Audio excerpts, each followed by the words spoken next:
Okay, good morning, genealogy friends. Hopefully good morning, because I have been trying to go live for the last 5 minutes. I don't know. Let me know if you can hear me, and if this is working. I always have such a time when I'm trying to share my screen. Um, Now I'm trying to figure out how I can see your questions because we're doing a live Q&A session, and that's not going to work if I can't see your questions. Okay, I can see them now. Let me see. Let me turn this on. There's a little bit of a lag. Okay. Good morning. Good morning. Good morning. Let me know if there's any problems with the volume or anything like that. It took me a little bit to get on. I wanted to share my screen because on the off chance that people didn't come with questions, I thought we could just go through some of the textbook illustrations and hopefully get you guys some ideas and inspiration. But if you have a question, jump in, because that's why I'm here, and I'm going to be here for the next hour. Well, I'm going to be here for the next 54 minutes because it took me that long to figure out how to get online. Okay, so I'm just going to chat, but if you have questions, go ahead and jump in. So this is the great grandmother page. It's just a basic profile with the family relationship down the side. It's interesting. People have asked me for pages that say things like second great grandmother, third great grandmother, and I've been resistant because according to the way the index works and everything like that, you shouldn't necessarily need identifier pages like that because everybody should have their own chapter, blah, blah, blah.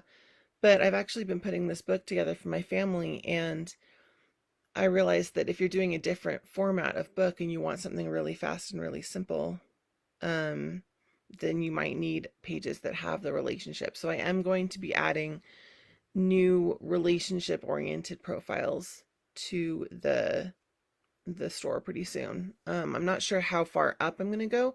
The index goes up to fourth great grandparent, but if you're doing a book where you really just want to string a bunch of profiles together, you may want to go farther. So I'm not even sure. I'm trying to think of like how far I've been able to go back in my family tree, but it's, much farther than my fourth great grandparent. So Deb says that I'm cutting in and out. Yeah, sorry about that. Hopefully that's getting better. It's the screen sharing thing. And I don't know how to fix it. Okay, let's look at a different illustration. These are actually sample images, but okay. So, voter registration page. This page is actually one of the many pages that is just a large blank page. So when you get the page, it has this title here and it has the index number, but obviously none of this is here. And you could use this page for notes, or you could use it like I've used it, which is just to put in a document image. The sound keeps cutting in and out. What can I do about that?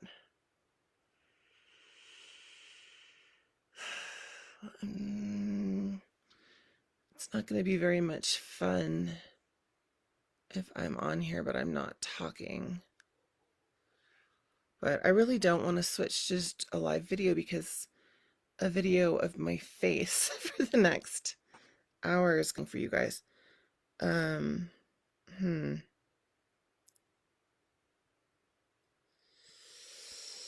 All right, we're going to soldier on for a few more minutes, and I'm going to try to increase my Wi-Fi.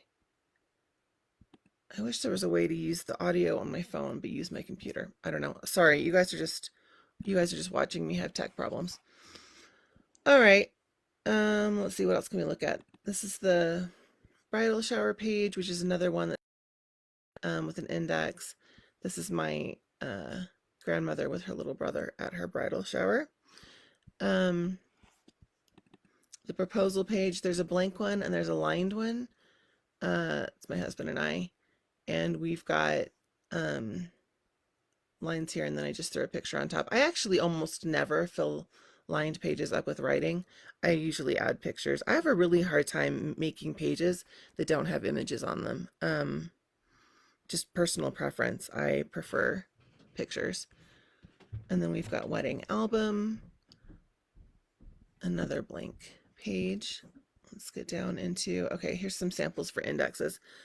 So this is the index that most people use. It's the one where the father is listed first before the mother. It's funny, any of you who have been like with me for years and years and years, when I did my book before I started selling Family Tree Notebooks pages, my index has the mothers before the fathers. That's how I've always organized my family history. And it's funny because I'd like to tell you like, oh, and that's because, you know, I support women and it's about equality, and that's actually, it's totally not it. It's because when the mothers were listed first, that introduced the new surnames first, and so I liked that. But anyways, I started organizing and putting bundles together and then selling them. Everybody came to me and wanted the fathers to go first because standard genealogy, everything, the fathers are listed first, and I had to redo the index and resell it. I had no idea that that was like the way everybody in the world was doing it besides me. But here you can see, I always get questions on the index because people try to use it and they're really confused about the fact that there's not, that they can see the grandfathers and the grandmothers, but then they don't know where the, you know, they can't figure out the relationship. And it's supposed to be that each of these people has a note underneath their relationship to the root person that says who they're the parent of, but people get thrown off by that all the time. But like, this person is the parent of number 2. This person is the parent of number 9. Again, it's one of those things that when I put it together, I was like, oh, this is so obvious. Everybody's going to understand this. And that was not true, but it's all right. Once you get it, you get it. Another index. This is just a continuation. You can see this is the second page of the index, and you've got the generations going on, and then, you know, the inevitable blank spaces where you don't know the names of people. This is actually straight from my family, but I don't know. I don't know if anybody has an index where they've actually filled in every single person. That would be amazing. I don't have a family tree where I have all of the relatives filled out all the way up to my 4th great grandparents. This one is a copy of the index that I use, which has the mothers listed first. So you can see what I mean. We've got the root person, and then the first person is the mother, father, and then the grandmothers are listed before the grandfather. It doesn't change the functionality of the index at all. And that's sort of, well, so theoretically, everybody could have just been forced to use the index the way that I was using it, but I'm sure a lot of people had their own numbering systems already going on. So I offer both now, but the default is that you get the male first index. If you have the male first index and you ever want to switch to the female first index, just let me know, because that is a freebie switch out. This one is the blank index page, and I've used good notes on the iMac to just add in text and put in my own relationships so that each person has their index number. This, I think, works for shorter books or books where you've got this vision and you've got the whole thing completed in your mind and you just want to put it out, make it really clear, and then publish it or give it to somebody. The reason that this would be difficult if you were just going in and adding father, mother, aunt is that I feel like after a generation or two, you start to lose track, or you'll find somebody, or maybe there's a duplicate, or there's a sibling you didn't know about, and then it throws off your whole index system to try to jam somebody in. But yeah, there is a blank index page in case you needed to make your own system, which I think works better for more contained books. And we've got this, which is the way that I use this blank index page, if I need to. People always ask, well, how do I put in siblings? How do I put in cousins? I've got somebody who's not a direct ancestor, but I've got tons of information on them, and I really want them to have their own chapter. And so I have this index page usually as a supplement. I don't have this in all of my books because honestly, most of the time I really do put people in as siblings inside of the chapter of the direct ancestor. But um, for my grandmother's brother, for example, uh, had sort of like local celebrity because he lived in this historical area and people wrote about him in the newspaper a lot, especially towards the end of his life. So there's a ton of information about him. So if I had put that all into my grandmother's chapter, which my grandmother's chapter was already very full because I had so much from her life, that would have overwhelmed the book. And it made more sense to give him his own chapter and then put a supplement at the end where I assigned a different index number. And personally, I will take the number of the direct ancestor that's a sibling, and then I add, A, B, C, depending on like the order of the siblings. Um, but again, I haven't done this a ton in my own book. I know there are people who do have separate chapters for everybody. And it's not like you wouldn't be able to keep track of it, but it's just a little more complicated. Um, okay, standard root person, very basic, but if we look at this is a root person where there's no photo. Alan Lane, who is one of my greats, uh, was born in 1758, and so there's not going to be a Kodak snapshot of him.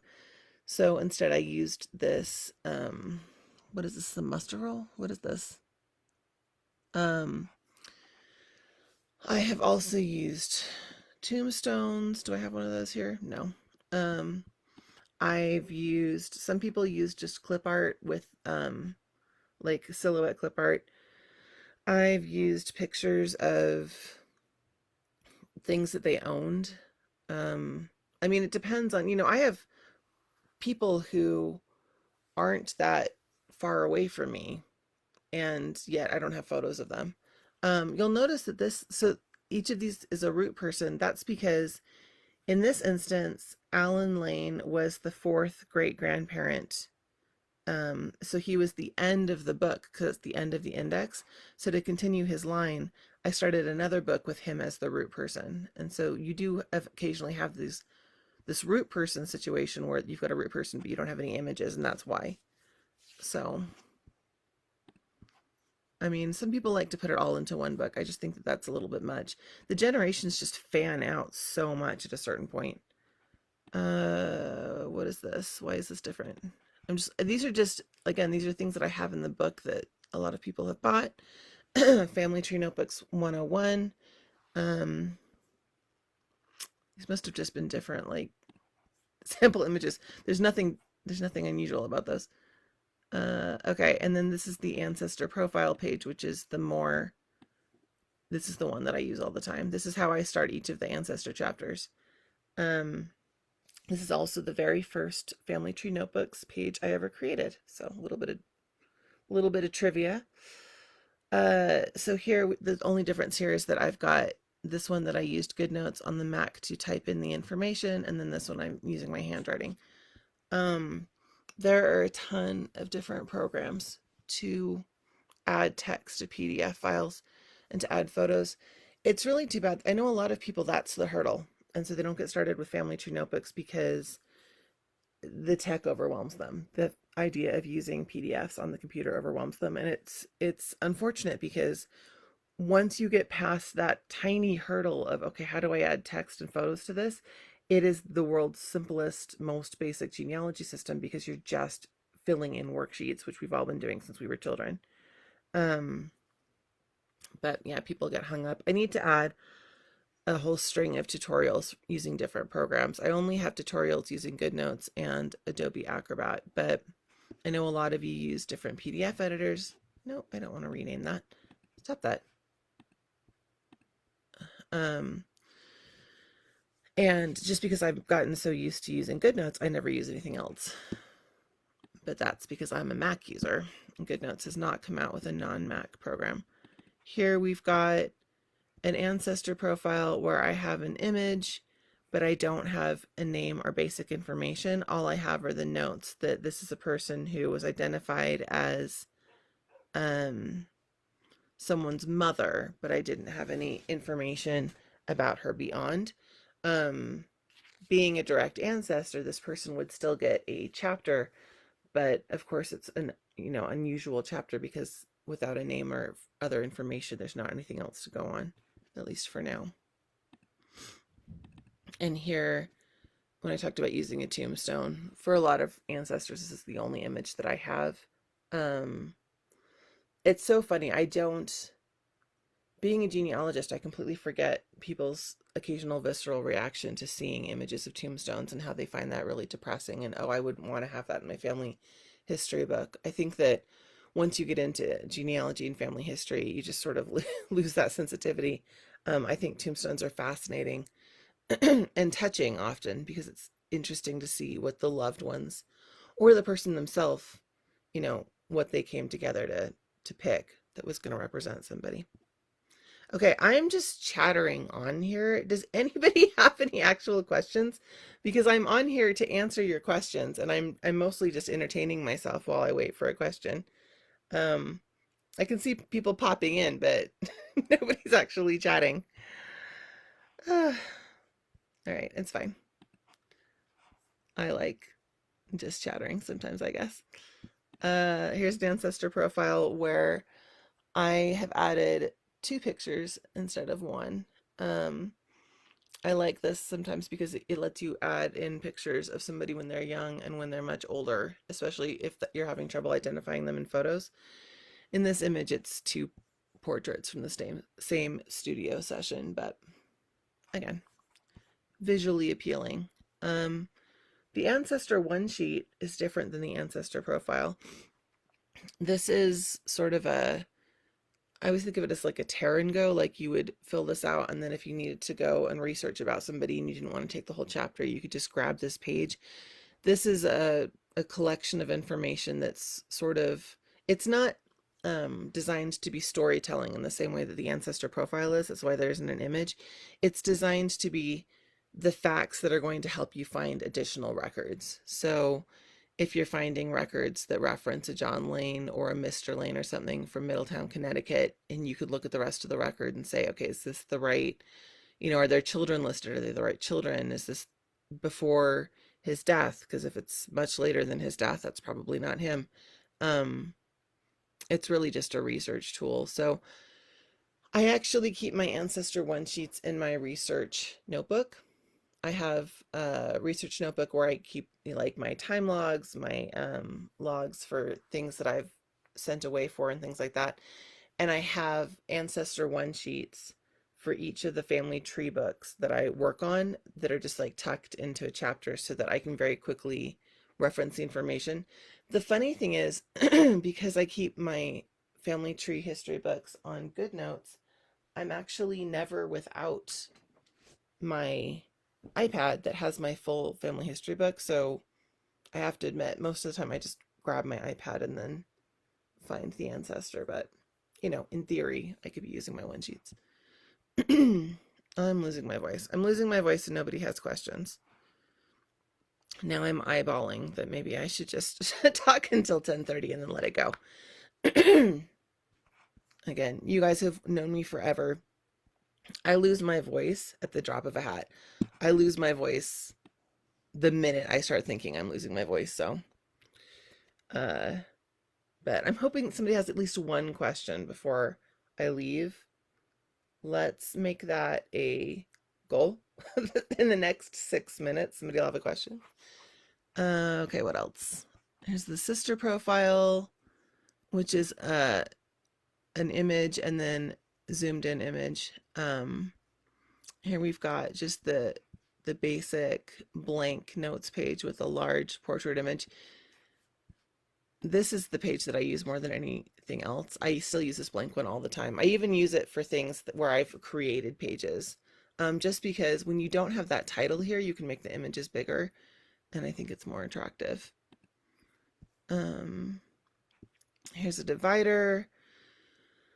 I actually want to go through my book, and I haven't been using Ancestor dividers, but I want to put the tabs in on these pages now instead of the Ancestor profile, because I've noticed that what happens is people grab the tab and they flip the page, and then they've flipped basically past the Ancestor profile, which is really annoying. So this was a request from somebody, and it's been one of my most popular products, and I can see why. But I haven't personally done that yet. Basic profile page. This is different than the Ancestor profile because here we've got this relationship to the root person. It says ancestor and so on. So this could be for somebody who is, um, you want to capture their information. They're notable to the family tree, but not necessarily somebody who's related to you. It could be a business partner. It could be a neighbor. It could be somebody who was going to marry into the family and they didn't. It could be somebody that I actually have somebody in my stepfather's family where I have tons of information for him. I cannot figure out who this guy is or why we had all of his information. I have like heirlooms and artifacts for this person, and they're not in the family tree. It's very weird. I could create a whole family history book just for this one guy. I have no idea why we have his stuff. And from what I can tell, he doesn't have any descendants, so I feel weirdly responsible for him, but I don't know who he is. We've got a father page and a mother page. These were originally in the Mother's Day and Father's Day bundle, but now you can just get them on their own. All right, nobody has questions. I'm just talking to myself. Let me scroll down and find more interesting pages. I use this all the time. This is one of my favorite pages, the photo family tree, because I think it's such an interesting way to organize information. It's not just that it's visually appealing, it's that when you take a group photo and you split it up like this, it really solidifies age difference. It also, you can see in this first one, it made me realize that there's a child in the family that's not in this giant group photo. And so then you kind of are wondering, okay, so is that child deceased? Why are they not in that photo? It also, so in this photo family tree on the left, Amanda, the oldest child, who is the direct ancestor for my family line, the portrait that I'm using for her is not from this group photo because in the group photo, her face was very blurry. But if I can, I like to use all of the images from the same photo because, again, it shows an age difference. But if I can't find, a group photo, I will just pull individual images. And it's interesting because then it's not only, okay, did this person miss the group photo? It's why do I have 0 images of this person? Why is this person not in any of the photos for that family? Um, and sometimes that's a clue in itself, because if you've got a brother who's just not showing up, then that is an indication usually that something happened and that that person is deceased. I have a lot of, people who are listed in Bibles and things like that who died in infancy, and so you just don't see them again. And putting together these family trees helps. Um, Over here on the right, this photo family tree, where the information's typed in, when there's a lot of blank space down here, I'll usually do this where I include the original image just for context. And because it's pretty, because we like pretty. Oh, there we go. A question. Oh, and it's a long question. Michelle asks, hi, will new pages be released on a more regular, consistent basis in 2023? Also, do you still work from the list of requested pages on the Facebook page? Yes, and yeah, well, okay. The second question is easier to answer. Yes, I do still work from the list of requested pages. When people are leaving comments on that Facebook post, Michelle's referring to a Facebook post inside of the Family Tree Notebooks genealogy group where I said, if you want a new page, go ahead and leave a comment here. That Facebook post has hundreds of comments at this point. When people leave a comment, I get a notification and then I add it to the list. I also get email requests and pages come up as I'm working on them. There isn't a consistent rhyme or reason to how those are pulled. I'm not creating pages in order of when they were requested. Usually I'm creating pages either because I had to create them for myself anyway, so I might as well give them to you guys, or because I look at that and I think that's a page that a lot of people are going to want. I have to admit, I take requests for things like, oh, the Wisconsin 1812 census or whatever, because those are valid requests. But sometimes, and I've created things like that before, and the reality is it just doesn't affect a lot of people because a lot of people don't have that record. Um, those of you who have seen like the Italian birth records or like the random New York censuses know that occasionally pages are just like way too specific. Um, the funny thing is also I hired somebody and then I unhired them to create pages because I was going to just start just dumping pages out like 50 a month. And then I started to get feedback from people that it was too overwhelming, that the new pages coming out just made them not want to work on the books, which was a really interesting balance. So my goal is to only come out with about 10 to 15 a month. Theoretically, they'll come out at the beginning of the month, but here we are, January something. And the pages for January didn't come out because I'm still sorting through and working on last year's pages and putting them into categories. Yeah. So and that's the thing. Honestly, I would love to be more consistent in all areas in life. So far it's not looking good. But the plan is there will be new pages. There's going to be lots of new pages. My list of pages to do has more than 200 things on it. I know because it's in a little checklist program that I keep track of. So if you've requested something and it's in there, I have not forgotten about you. You can also re-request. I mean, you can send me an email. You can add another comment if you're worried that it somehow slipped off my radar. That would not be unprecedented, but it's more likely that I have your request. I just haven't gotten to it yet. And Deb humored me and asked another question.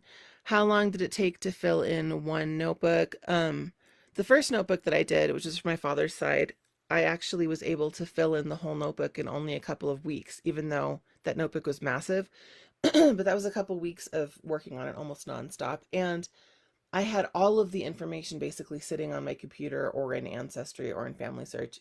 So it would take a lot longer if you were compiling and researching at the same time. I was much more deliberate and slow with my husband's side of the family because I was researching and building that notebook at the same time. In fact, my mother-in-law's line, I haven't even finished the original book yet. Each of those direct ancestors had like a bazillion siblings, so it's a very fat book. And then from my mom's line, my Chinese side of the family, that book, I mean, that's the thing. All of my books are unfinished, right? You're always going to be working on them. The Chinese side of my family, it's been slower because it's so much harder to find records. And each record is an amazing treasure when I find it, but they're sort of far and few between. Okay, well, let's see, I've got 18 people on right now. I'll keep talking for a minute, but then I'm probably going to go just because um, I feel like you guys are kind of humoring me at this point, which is so sweet, but I'm supposed to be here for you instead of having you guys be here for me. Okay, so photo family tree. This is different than this is like a photo family tree that just shows the immediate family. This is the photo family tree immediate family page where you've got the parents and then you've got children. And then this one has the different generations and they're typed in so that you can just fill in photos as you get them. The names are wrong here for privacy reasons, but the images are correct. This is my Chinese side of my family, and you can see that there are people that I just don't have images of and probably never will. Generations page. This is a popular page, but I don't use it for my books very often. It's not really a research page. It's another, like, if you were putting a book together for your family, then this would be kind of fun to look at. Again, the names are different here for privacy reasons, but the images are the same. So you've got my son and then my husband and his father and his father. And it is sort of amazing to see the 4 generations laid out next to each other. Big problem with this page is that you get this really skinny area to write the story. I like big images and big stories, so the generations page is what it is. Another page where you have to use teeny tiny writing is the fan chart. And people complain about this all the time. And you guys, if you if you have some solution for how I can fix this, I would love it. And I'm not even being like, what do you expect me to do? I really would love it if anybody has a solution, because fan charts are fantastic, but the pages are standard American letter size pages, and so you just kind of end up getting them squished on there. I do have, is it in here? No.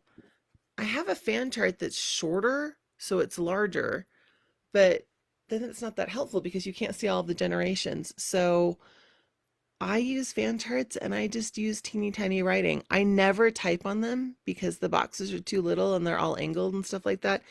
And for people that type on these pages, I know that that's so frustrating. I know, I see you, I hear you, I have zero solutions for you. I just zoom in and use my teeny tiny handwriting. Sorry.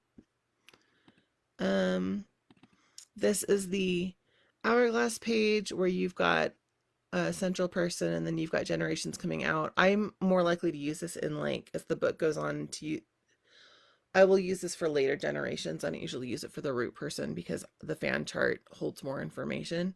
But yes, this is a lot easier to write on. And then we've got this standard, the bracket tree, which is not what this is called, is it? I can't remember, but yeah, I included this because a lot of people were looking for it. I almost never use this one. Um, it's like not worth it for me to look to turn my head horizontally. I'd rather just not include it. I got a question. Can it be made to span over 2 pages? I thought about that.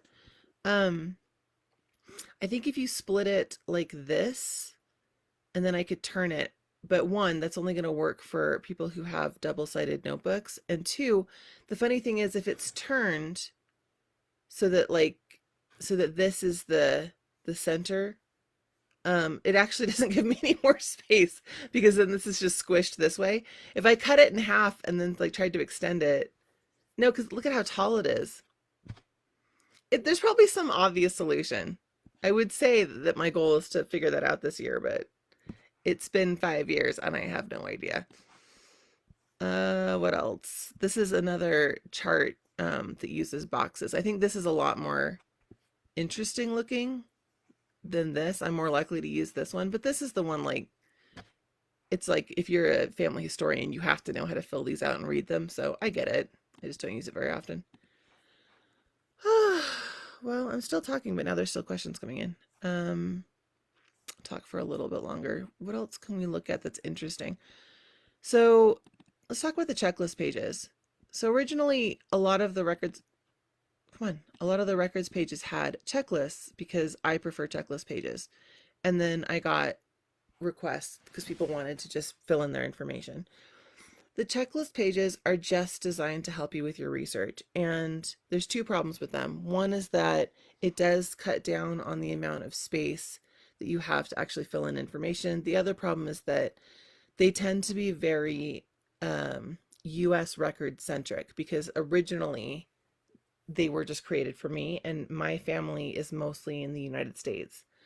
My immigrant ancestors are all at least a few generations back, but I switched to, now the default is that you just get the records page that doesn't have the checklist. So these are still available. If you need them, you can request them. You can also buy them in individual bundles. But the interesting thing is that you could just look at them too and make your own list and then keep that like in a research notebook or something like that. And I appreciate that now that more people are making books to share with their family, and the family doesn't necessarily need to see the research process of whether or not you found them in the, you found, oh, stop that. You found military information in the census, or you found the pension papers and stuff like that. But like for us as the people doing the work, this is a really handy page layout. I don't have them for other countries. Somebody asked me, well, can you make a military checklist for like UK records? I haven't. I probably could in the future. The problem with things like that is that I have to educate myself, and I just don't usually have a ton of time to like become an expert in military records in the UK just to make the page. Here's a I think of these as grid pages. There's a better word for it, but This is a page, again, this is more for my personal research notebook than it would be for an ancestors chapter, because this is one of those pages that has multiple ancestors on it. The reason that I would use this is that if I'm finding a new source for military records, it's very easy to then scan each family tree and say, okay, this is the names of the people who served in World War II. These are the names of the people who served in the Civil War, so that I have this limited number of names that I'm looking for in whatever new record source that I found. I cannot keep in my head I can remember who's a veteran, but I can't remember which war they were in necessarily. So that's what this page is. And that's why you wouldn't necessarily see it inside of somebody's chapter. I mean, theoretically, you could print it out, or you could put it in each person's chapter that's listed in the on the grid. That's not the word for this. Blank. Anyways, blank. Pedigree chart. Oh yes, that other thing was a pedigree chart. This is not a pedigree chart. Anyway, you could put a copy in each person's chapter, but it's like, why would you? Because that it doesn't really matter to their life story that other people were veterans of war. So this really is more of a research organization page. What other weird pages do I have on here?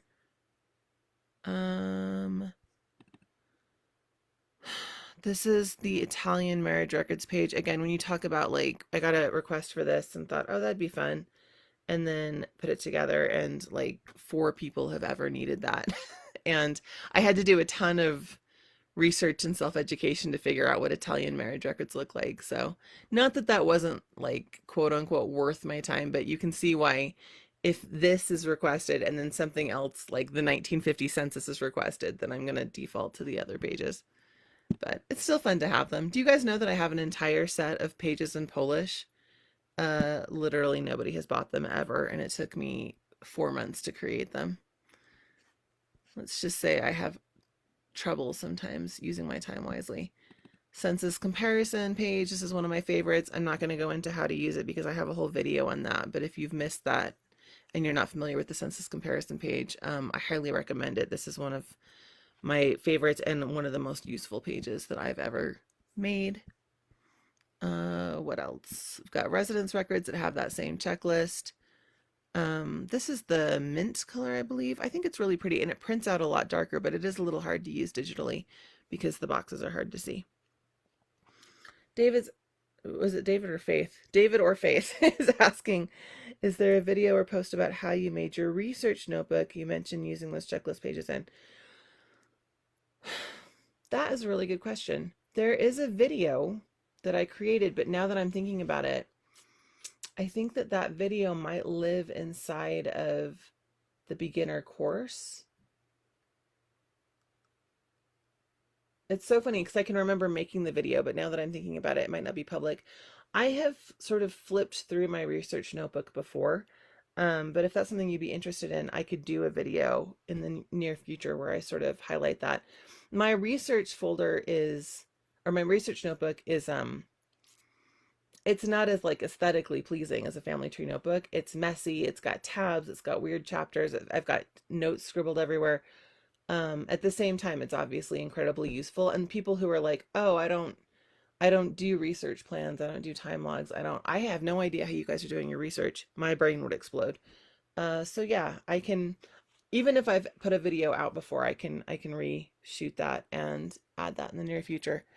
I've also had a request for a closer look at I always think of it as my genealogy textbook, but my big book of, like, family history research that I've collected, articles and notes and things like that. When I was sick a couple months ago, I did a short video just showing how I organized it's not research, it's like the educational stuff, like magazine articles and things about genealogy that I need to just hang on to because I'm trying to become a better family historian. And then people wanted to see more of that book, or maybe they just wanted a video where I didn't sound like death because I had pneumonia at the time. So yeah, I can add both of those to my to-do list. Linda says, I'd like more information on a research notebook. My mind was going there when you were talking about those checklist pages and you were saying they weren't worth putting in the actual book. Okay. Yeah, that could be a really good video. I mean, this is so funny. It's one of those things where You know how some things just seem like obvious to you in your own brain? So saying like research notebook, I'm just like, oh, you guys know. You guys just stick it in your research notebook. I'm sure we all have one. But yeah, maybe that's not true, and I can share mine. Or at least I can share mine and then give you ideas about things to put in your own. Chrissy votes yes on both, so good. Oh, it's 10:45 and I haven't lost my voice yet. Maybe I can make it all the way to 11. I should find wood to knock on. There we go. Okay, what else? Here's another grid page. It's not what that's called. This is for medical conditions. This is actually not so much for research as it is for holy smokes, why do so many people in my family have depression, things like that. It's good to track medical conditions across families. Uh, Mostly because you want to keep your eyes open. Causes of death. Again, this is kind of just more FYI. It tracks medical conditions, but you can also, track like who died in some sort of war-related incident, who died of malnutrition, because sometimes you can see patterns emerging in families. Again, this is something that would be in my research notebook though, and not in like an ancestors chapter.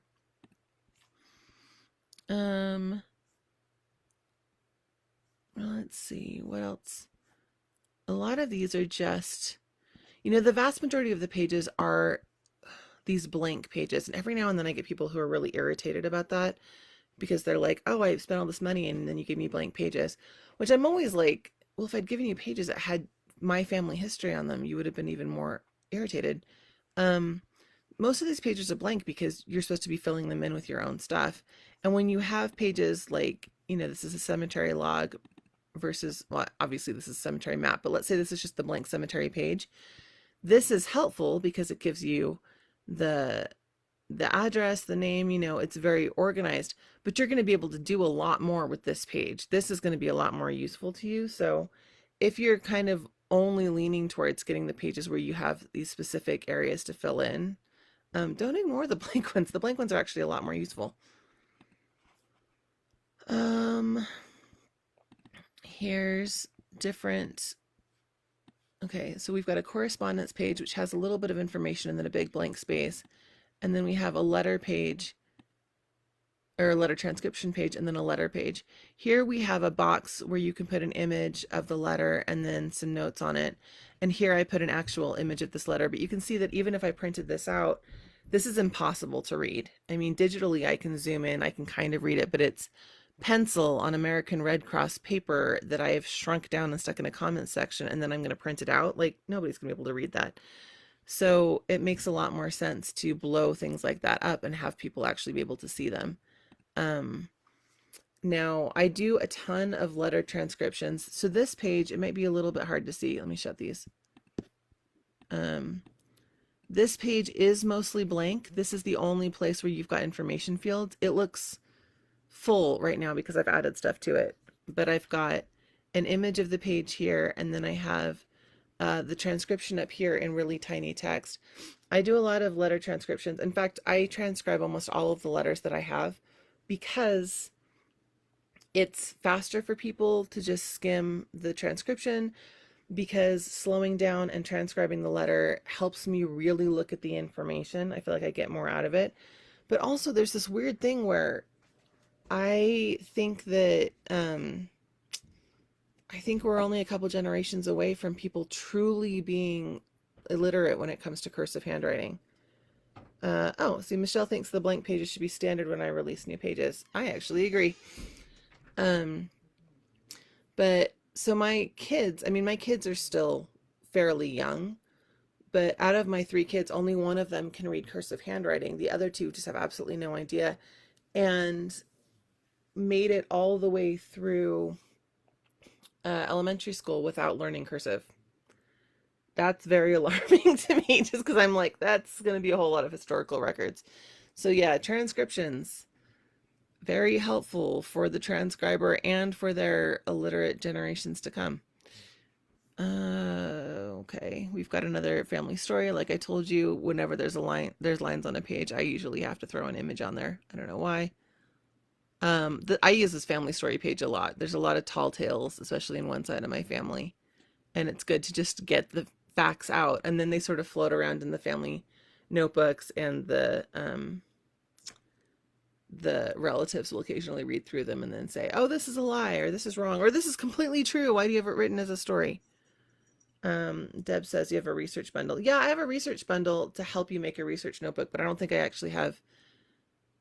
I think that was correct. I think I don't have like a public video that shows my research notebook. Family recipe page. You could do an entire cookbook with this. The fact that there's not a image here of what are these, muffins, cake, I don't know, it's kind of a bummer, but I guess that would eat up recipe stories or recipe space. Social media pages are screenshots used as images to capture social media. I've done lots of talks on social media and how you can use it for your family history, and there's little mini videos and stuff. I'm actually thinking about putting together a social media, like a mini course, and just charging a nominal fee, only because it's my most requested thing for societies to hire me to talk about and things like that. I think that the whole idea that we need to capture social media as a family history archive is fresh enough that people just aren't doing it. And I have free videos, which it's not that I feel like people need to pay me every time I want to talk about this, but I think that there's a lot of people who really want in-depth information with, maybe some worksheets and examples for each platform and stuff like that. So I might put together a little mini course just to have that available for when people say, "Oh, I missed your social media video, or your social media presentation." And I'd love to see it. That's one of my favorite presentations to do. Timelines. Every ancestor needs to have a timeline. Every single ancestor chapter. I don't care if you don't know anything about that ancestor. Stick that timeline in there and have the years. Hopefully birth and death dates, because you can get that off of a tombstone. And you just need to put together a timeline. It tells you so much when you're actually plotting out, okay, they were here at this time, this happened this year, this happened that year. It's I think timelines are probably my biggest research tool. The timeline on the left, the basic timeline, is the one that I use for everybody. The timeline on the right is a timeline where you take all of the records that you found and you put them into a chart, and then you can indicate, is this an original record, is it a primary or a secondary record? So that's more about what you found already, whereas I feel like the open timeline is just about putting together the life story and helping you figure out, okay, do I have 30 years here where I found absolutely nothing? Because there has to be something on somebody for that 30-year span. So timelines I use for everybody. Timeline charts I still use. I just don't use them that often.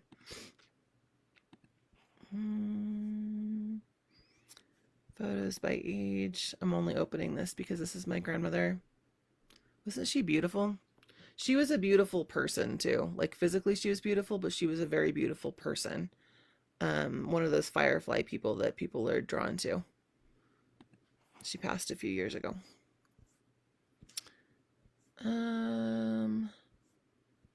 Most of these are kind of other versions of pages that you've already seen.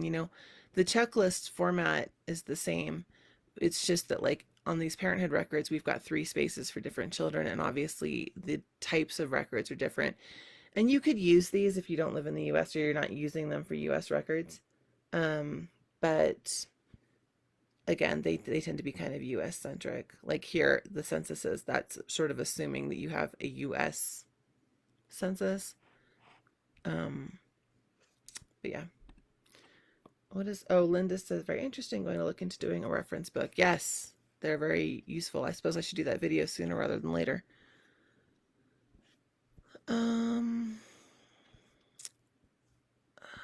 This is another, so this page for medical history, this is mostly helpful if you have somebody that a lot about their medical history. For older generations, we're probably not going to know this in-depth information about, okay, when were they diagnosed with each thing, unless you have, papers related to their treatment. But for more recent generations, especially if you're somebody that's helping them with their medical history, with their medical appointments, things like that. It's it's a different kind of record. It's funny because like if the person's still living, then obviously you wouldn't want to publish that. Like that's very that would be very much a violation. And maybe it's almost a depressing thing to include in a chapter because you're sort of watching somebody's health not necessarily be the best. But stringing together medical events, medical records, that's another what do I want to say, like a family history records path that obviously has a huge impact on their life. So it is a big part of the life story. It's just, I think that we've always kind of kept medical things a little bit hush hush unless they're major. So you don't see a ton of it in family history records. And we don't talk about that when we're talking about doing family history on people who are like still living or recently deceased. It just sort of feels like it's like a faux pas, but uh, yeah, I I don't know. I collect medical history. Deb says she did social media pages for COVID. Big book. I could see that. I would actually see that's very interesting, and that's very much like talk about a snapshot in time. I mean, man, when you think about what we were all doing spring of 2020 when just everything felt like, when okay, we're all going to be home for 2 weeks turned into like, oh, nope, things are getting weird. I saved some stuff, but yeah, I kind of wish that I had. I guess I journaled a lot, and I made my kids journal. Um, but I sort of wish that I had captured that more. Okay, international moves page. Another kind of just fun one. I use lines with different colors to show people moving. This is actually, this is sort of a bad example that I used because I have ancestors who came from China, and we have this like, this is always how the world map is shown, where it's like, oh, North America's on the left, and then, Africa, Europe, and Asia are on the right. And that meant that my lines went off the paper because all of the immigration that was happening in my family is happening in the margins. But you can see we've got China to Vancouver, Canada. That's this yellow line. Then we've got Vancouver to, it's that word again. This comes up in live videos every now and then.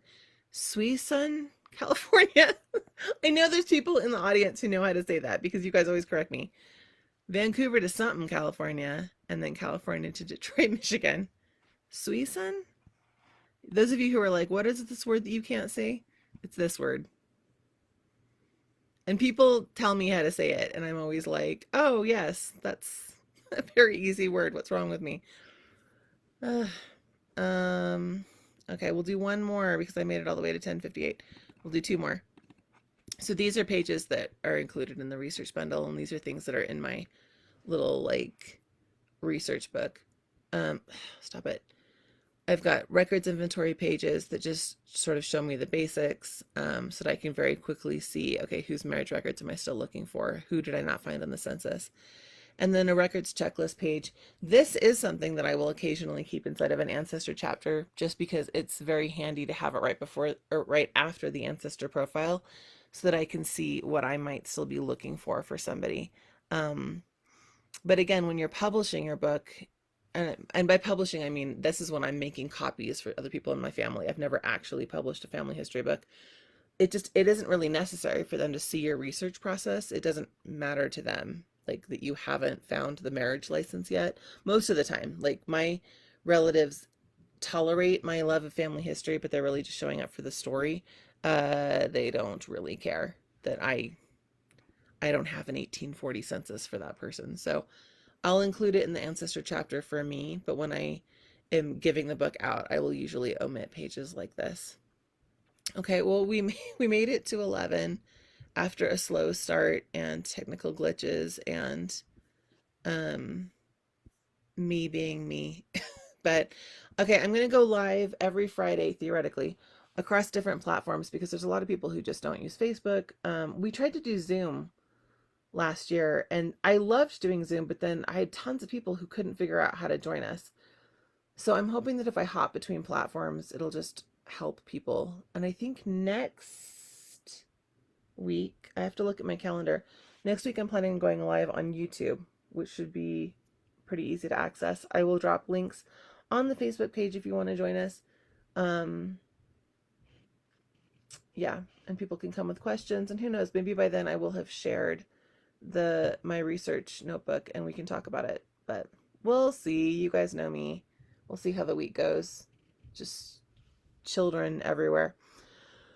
All right, well, it was good to talk to you guys. Thank you for humoring me and asking questions and leaving comments. I really appreciate it, and I will talk to you soon.